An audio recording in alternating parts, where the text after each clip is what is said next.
but there was certainly very much safety on the set, and there was no worry about anything live or anyone being injured, which was a great thing. But as far as, and thank you, first of all, for having me on the show. I appreciate it very much, Jim. It's a pleasure to see you and to talk with you. It was I got the role with an audition, much unlike it is right now, which is doing self taping and sending auditions in that way for on camera stuff as well as voiceover stuff. That was go to the casting director's office, the director's there, and the casting director, and you audition in front of them. And so it was. I recall I felt pretty good, and the director, I believe, was a Brit, and he was I didn't really think that I got the part because he was somebody that didn't give out any indication one way or the other. But it was quite a bit of fun, to find out I got it, and then to go ahead and shoot it. It was just a great experience. Yeah, I was trying to look through the episode there, and I was trying to find the name of the character. Just as Sergeant, was dubbed down? Was there any particular name attached to the Sergeant? Well, I think it was, many years ago, Dick York, who was a wonderful actor that was on Bewitched. That's what he's known for, the TV series Bewitched, playing the husband. But I studied with him for a while, and that was something that he told me, as far as if you have a part that the character doesn't have a name, give him one, and that way it becomes, you're more attached to the character, and there's more of a grounded reality in the character. And so I honestly, I'm not sure what the name was, but I added something to that in my own mind, just to not just be, soldier number one or captain or whatever. So, and, I've tended to do that in general for any roles that I happen to get that didn't have a specific name, to add one to it. And so that was the way that came about, as far as getting the role and then doing that. So go ahead.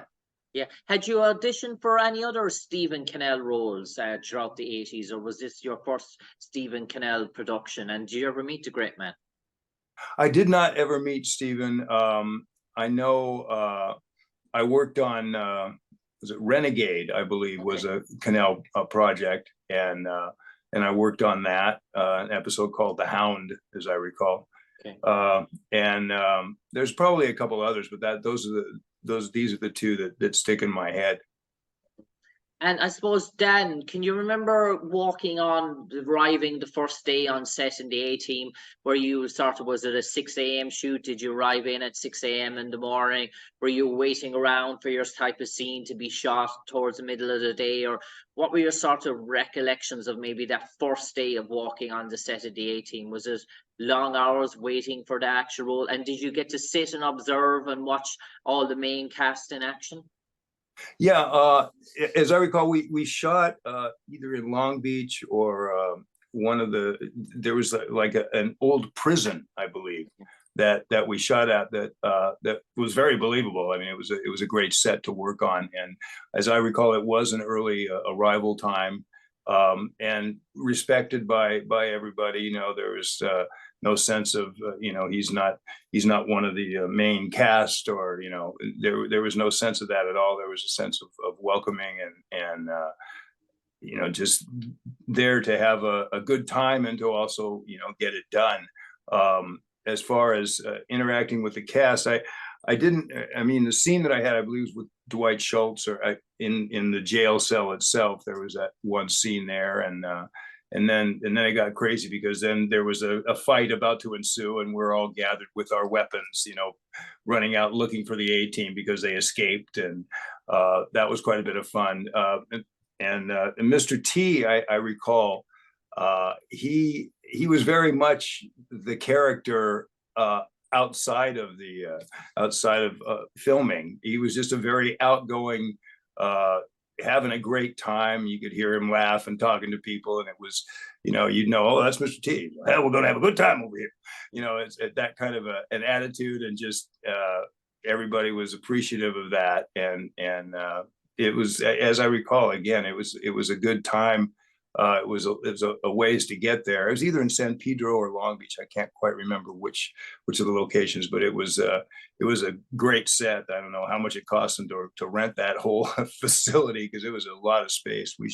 The jail was underneath, it was on a bottom, like a basement level basically, and then we'd come out and go back up to the top for chasing them and whatever else we did.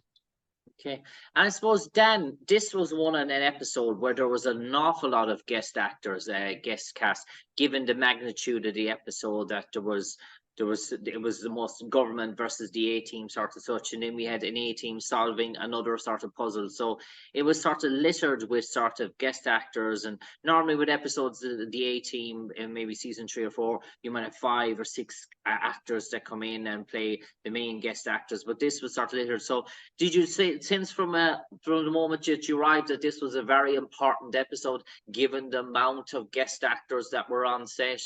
Because I imagine it was a fairly busy lot and fairly busy shooting schedule, and even I imagine lunchtime and breaks and the canteen, if yet, was fairly crowded, I imagine, because just looking there seemed to be like 15-16 guest actors for that episode.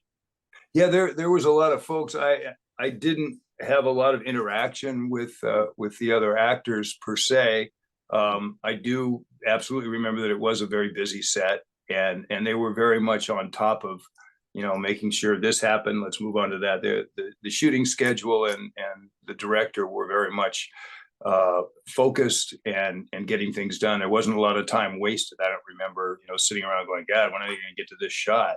Because that does happen on the set frequently, where you just hurry up and wait is the term. And that, I don't recall that being much of an issue with this particular shoot. I think that they really did have everything in line and ready to go, and they were very specific about getting things done. So that was a great experience again. Yeah, and obviously you mentioned there some of the sequences where you're on the run, sort of some action scenes. So you got to work with the stunt team, the famous stunt team of the A team in terms of that. And the stunt team is renowned as being slick, has been operated as one of the best stunt teams in the 80s in terms on the set of the A team. Even the stunt doubles for the main stars were polished, they were slick, they were very much real sort of professionals. They had the main characters down to a T. And did you witness that, watching some of the sort of stunts firsthand that were done in the A team? Were you saying to yourself, well, this is maybe, wow, this is a bit ahead of its time? I did enjoy what I was able to see as far as their response to being chased or pursued, and taking out people to be able to get out of the jail, and that was very, very much precision. And I had a great respect for that, because I knew a couple of stunt people very well, not particularly they weren't on this shoot, but a gentleman by the name of Carl Cefalio. And Carl was an actor that I worked with for a while prior to his ascending to be a really talented, amazing stunt guy. He's one of the very few people I've ever met that are stunt people. And this is not a jab at stunt people, but I haven't encountered a lot of stunt men or stunt women that are very good actors. And I'm not saying they're bad actors, but they're very, very good at what they do as far as their stunt work. But some of them are not necessarily actors. But Carl, phenomenal actor, and just really, really good at stunt. He's a stunt coordinator, I believe, now that he's working as a coordinator. And I had my girlfriend's brother was a motorcycle stunt guy that was absolutely amazing on that. So I had some sense of stunt work and what goes into it, and the depth of it. I worked with Carl on Beastmaster 2, the film. Through the Portal of Time, I believe, is the second half of the title. And he and I were both highway patrol guys that went through the portal of time into another land, and had a couple little stunts to do within that. But it was such a great time working with Carl. So. And Dan, I suppose the great George Peppard, you would have probably grown up in your early teens, in your sort of your 20s, seeing Breakfast and Tiffany, seeing Audrey Hepburn, George Peppard, one of those Hollywood movie stars of the 40s, and obviously with James Garner, one of the still big leading lights of Hollywood. George had sort of moved away from his time in movies. This was his sort of TV sort of series now. But people say in season 5 that you could see a bit of Wayne and Toll and George, and that maybe he had gone a bit more, dare I say, reserved, more into his shell, in terms of the demands and maybe pressures of life. And did you ever do? I know you were only there for a short time, and you were there in season 5. But did you notice that maybe something wasn't quite right with George Peppard, or something wasn't? Or did you feel to yourself that no, that he just looked the ultimate pro? If there was something going on, you wouldn't have noticed it. Yeah, I honestly, I didn't have, much interaction with George, but I didn't note anything that seemed like there was a deficiency in either ability or desire. I didn't see anything like that at all, which is great. And you mentioned James Garner as well, and that's one of my favorite actors.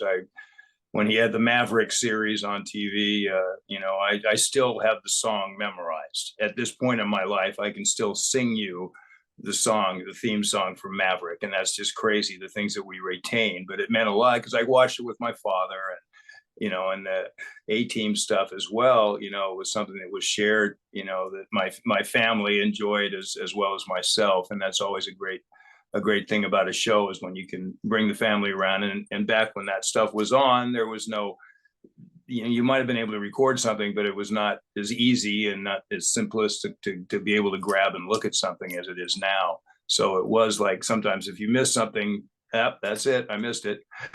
So it brought families together to watch stuff, because that was a shot at looking at it. Otherwise you'd miss that week's episode. So. And Dan, did you get notice ahead of time when your episode was going to air on TV, on cable TV? And did you actually spend it with loved ones, families, girlfriend at the time? Or did you have a big sort of family get together to watch that episode in sequence? Or are you? Some actors actually don't like watching themselves back. They don't like watching themselves on TV, because they always try and find flaws in their performances, or flaws or something, to try and pick up on something and it bugs them. Are you one of those guys, or are you happy enough to be able to sit down and eagerly anticipate your big showing? I am one of those guys that I will look at my work, but at the same time, I'm looking at it with like, did that work? That worked. Okay. I'm very much analyzing it, and also trying to see anything that I feel like, okay, I got to work on that. That didn't work for me. So it is hard at times with that kind of maintaining that kind of a mindset, but that's just who I am. And I don't recall who I looked at it with. I would probably do that periodically if something was airing. An example would be, I worked on Johnny Carson a number of times, and had a great time with that. And one of the things I did, the audition was at noon, and within an hour and a half, I was told I had the part. And then we had to go down for rehearsal at 3:00 and shot it, and it aired that night. So I didn't really have an opportunity to let so many people know. It was so frustrating. It's like, I'm on Johnny Carson, and it's just me, and it's me and Carson, and I get a pie in the face, and I'm playing a French guy, and it's like awesome. But I couldn't tell anyone. I let my parents know, and so I know my mom watched it, and I asked her the classic. I said, "So what did Dad think?" And she said, "Well, your dad went to bed." I'm like, "What? Seriously?" So, but yeah, I've always been looking at myself, not really like, oh my God, I'm going to look at this and see what I did, but anything that I can glean from that I thought was well done, or that I thought needed a little, needed a shave and a haircut or whatever. So, yeah, I'm, and it's nerve-wracking if you're watching with other people, if you haven't seen it before, because you don't know, is it going to be good? Is it not going to be so good? I hope it's good. They're airing it. They didn't fire me. It should be okay. Actors insecure? Nah. And Dan, what's the current life like for Dan Woren at the moment? Have you got anything you would like to share with our audience or listeners in terms of what 2023 is like in the world of Dan Woren? Sure. The world of Dan Woren. I'm still doing a lot of voice stuff. Um, I have an anime series called Bleach that had gone away for 10 years, finished, and I play one of the lead characters in the show, and then it came back 10 years later, as in like last year, and we're still recording episodes. And that was just a wonderful thing. And plus the difference in animation in 10 years, how far it's come. It's just phenomenal how good it looks. So I've been working on that. There's another anime series that I'm not allowed to talk about that I have a role in, that whenever they get around to releasing it, then I can talk about it. This NDA clause, non-disclosure stuff, you have to be very careful, and they're very protective.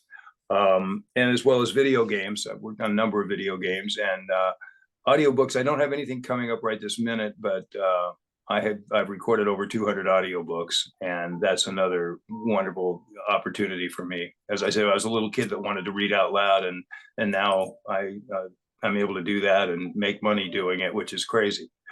But again, I love it. That's the beauty of it.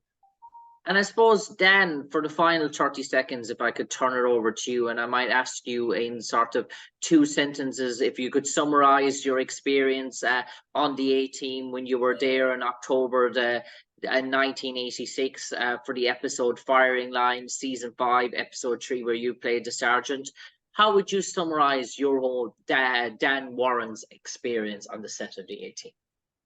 I would say, first of all, it was a wonderful experience. It was a wonderful opportunity. I came on the set because I hadn't done a whole lot of on-camera stuff at that point.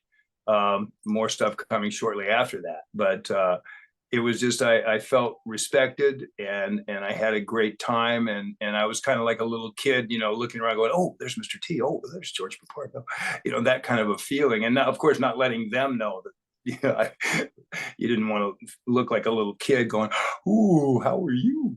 So it was a great experience, and just the chase sequence and trying to locate them after they escaped, and having to choreograph all these men running, and trying to apprehend them. That was so much fun to be a part of this mass movement, so